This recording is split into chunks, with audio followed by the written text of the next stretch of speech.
Segundo livro de Samuel, capítulo 21. Vingados os gibeonitas. Houve em dias de Davi uma fome de 3 anos consecutivos. Davi consultou o Senhor, e o Senhor lhe disse: há culpa de sangue sobre Saul e sobre sua casa, porque ele matou os gibeonitas. Então chamou o rei os gibeonitas e lhes falou: os gibeonitas não eram dos filhos de Israel, mas do resto dos amorreus, e os filhos de Israel lhes tinham jurado poupá-los. Porém, Saul procurou destruí-los no seu zelo pelos filhos de Israel e de Judá. Perguntou Davi aos gibeonitas: que quereis que eu vos faça?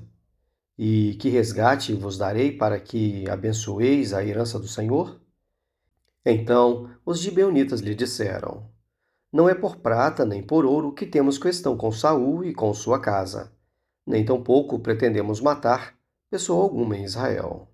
Disse Davi: que é, pois, que quereis que vos faça?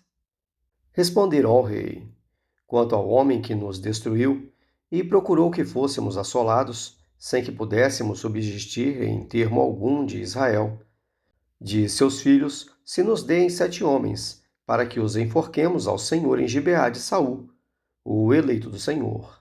Disse o rei: eu os darei. Porém, o rei poupou a Mefibosete, filho de Jonatas, filho de Saul, por causa do juramento ao Senhor, que entre eles houvera entre Davi e Jonatas, filho de Saul.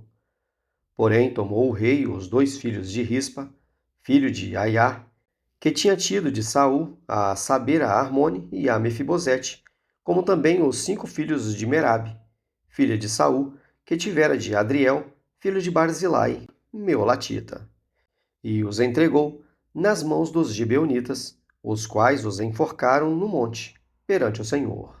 Caíram os 7 juntamente.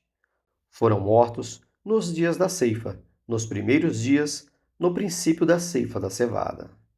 Então Rispa, filha de Aiá, tomou um pano de saco e o estendeu para si, sobre uma penha, desde o princípio da ceifa até que sobre eles caiu água do céu. E não deixou as aves do céu pousar sobre eles de dia, nem os animais do campo de noite. Foi dito a Davi o que fizera Rispa, filha de Aiá e concubina de Saul. Então foi Davi e tomou os ossos de Saul e os ossos de Jonatas, seu filho, dos moradores de Jabe-Gileade, os quais os furtaram da praça de Bet-Seã, onde os filisteus os tinham pendurado, no dia em que feriram a Saul em Gilboa.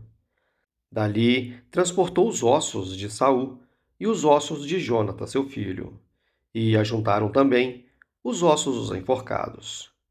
Enterraram os ossos de Saul e de Jonatas, seu filho, na terra de Benjamim, em Zela, na sepultura de Quis, seu pai.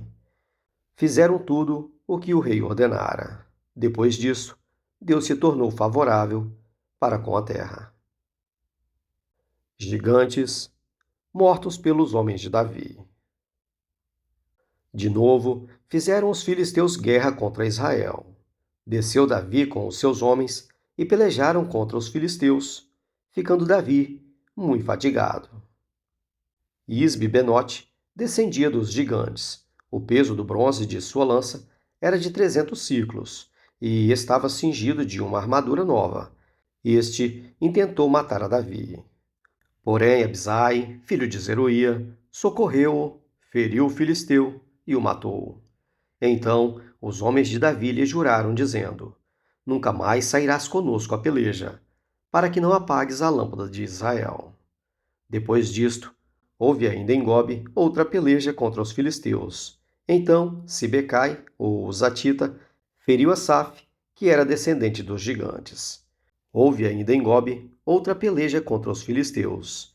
E Elanã, filho de Jaare-Oregim, o belemita, feriu Golias, o geteu, cuja lança tinha a haste como eixo do tecelão.